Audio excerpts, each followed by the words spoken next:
है वो भर्ती किए हैं इन कामों के लिए जो इस काम के लिए नाअहल थे। आपको ऐसे लोग भर्ती करने चाहिए थे, ऐसे हीरो भर्ती करने चाहिए थे जो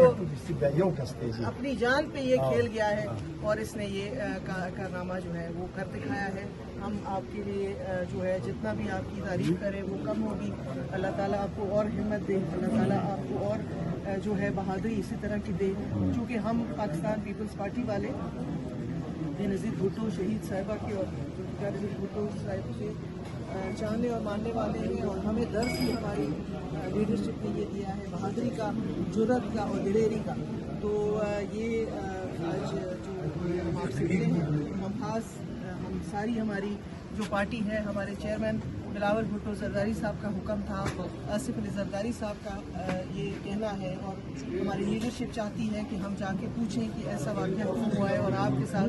इज़हार यकजहती करें कि आइंदा अगर खुदा न करे ऐसी कोई कुदरती आफत आती है तो सिंध गवर्नमेंट जो है वो किस तरीके से इसमें हेल्प कर सकती है आगे बढ़ के, क्योंकि पाकिस्तान जो है हम सबका है और पाकिस्तान के रहने वाले तमाम लोग जो हैं पाकिस्तानी शहरी वो हमारे शहरी हैं। तो हम सिंध गवर्नमेंट की तरफ से आज ये कमिटमेंट करके यहाँ से जाएंगे कि सिंध गवर्नमेंट से जितना हो सका इस रेस्क्यू के तरीक़ेकार पे जो अगर सूबाई हुकूमत हमसे मदद मांगे तो हम आगे बढ़ के उनसे बात करेंगे, नहीं तो जो प्राइवेट सेक्टर है यहाँ पे हम उसको फैसिलिटेट करेंगे ताकि ये कीमती जानें जो हैं ये बचाई जा सकें।